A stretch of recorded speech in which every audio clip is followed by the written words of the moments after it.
आज की वीडियो एक ऐसी कहानी के बारे में है जो सिर्फ एक व्यक्ति की ट्रेजेडी नहीं है, बल्कि हमारे जुडिशरी सिस्टम के एक बड़े फ्लॉ का दर्पण है। यह कहानी है अतुल सुभाष की, एक आईटी प्रोफेशनल जो एक बेटर लाइफ और शादी के सपने लेकर निकिता से विवाह करता है, लेकिन वो शादी उसके लिए कभी खत्म न होने वाला नाइटमेयर बन जाता है। अतुल ने अपनी जिंदगी का अंत करने से पहले 24 पेज का एक नोट और 84 मिनट का एक वीडियो छोड़ा, जो सिर्फ उसकी दुखद कहानी ही नहीं बल्कि जुडिशरी के एक तरफ झुकने का प्रमाण है। यह कहानी आपको जरूर सुननी चाहिए, क्योंकि यह सिर्फ एक अतुल सुभाष की बात नहीं है। ऐसे हजारों लोग हैं जो इस प्रक्रिया का शिकार हो रहे हैं।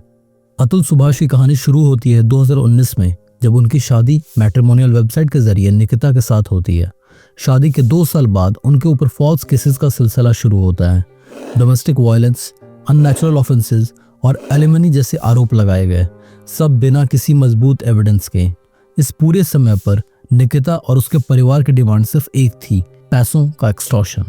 सोचिए, एक हार्ड वर्किंग आईटी प्रोफेशनल जो बेंगलुरु में एक सीनियर एग्जीक्यूटिव पोजीशन पर था, कैसे अपने ही अर्न मनी का एक्सप्लॉयटेशन बर्दाश्त करेगा। उन्होंने कहा, मेरा मानना है कि जो मैं पैसे कमा रहा हूँ उसी से मैं अपने दुश्मन को बलवान बना रहा हूँ। वही पैसे मुझे ही बर्बाद करने के लिए यूज है। यहाँ सवाल सिर्फ अतुल की ट्रेजेडी का नहीं है दोस्तों, यह सवाल है जुडिशरी और समाज के डबल स्टैंडर्ड्स का। निकिता के फॉल्स केसेस की लिस्ट इतनी लंबी थी कि अतुल के लिए जिंदगी एक कभी खत्म ना होने वाली लड़ाई बन गई थी। जब उन्होंने जज के सामने अपनी बात रखी तो उनका मजाक उड़ा दिया गया। एक बार तो उनकी मदर इन लॉ ने कहा, तुम अभी तक जिंदा हो। आप समझ सकते हैं कि इंसान का पेशेंस लेवल कहां तक जाएगा। इंडिया में हर 9 मिनट में एक पुरुष अपनी जान दे रहा है, और अक्सर इसका कारण होता है फॉल्स एलिगेशंस और एक्सटॉर्शन। एनसीआरबी के डेटा के मुताबिक 80% डाउरी और डोमेस्टिक वायलेंस केसेस फेक होते हैं। और सिर्फ यही नहीं, रेप के केसेस में भी 74% एक्यूजेशंस गलत पाए गए हैं। यह सिर्फ एक लीगल इशू नहीं है, यह एक सोशल इशू है जिसमें फेमिनिज्म का मिसयूज और बायस लॉज को इग्नोर करना आम बात बन गया है। यह वही समाज है जहां फेमिनिस्ट मूवमेंट्स का मतलब सिर्फ और सिर्फ एक तरफ का एम्पावरमेंट हो गया है, या एक तरफा कह लो। आपको याद होगा नेहा धूपिया का It's her choice. Of course. जिसमें उन्होंने चीटिंग को जस्टिफाई कर दिया था।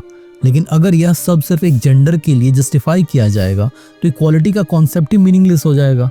अतुल जैसे हजारों मर्दों की कहानी सुनकर समझना जरूरी है कि लॉ का मिसयूज किस लेवल तक पहुंच चुका है। अतुल सुभाष का केस एक वेकअप कॉल होना चाहिए। यह बताता है कि सिर्फ एक जेंडर को विक्टिम मानकर दूसरे जेंडर का एक्सप्लॉयटेशन होना भी संभव है। हमारे जुडिशरी सिस्टम को इंट्रोस्पेक्शन की जरूरत है, और समाज को यह भी समझना होगा ऐसे केसेस के अंदर असली विक्टिम्स, चाहे वह औरत हो या मर्द, दोनों के लिए नुकसानदायक होते हैं।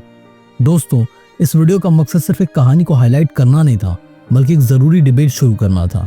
अगर आपको लगता है कि ऐसे केसेस का समाधान निकालना जरूरी है तो इस वीडियो को शेयर करें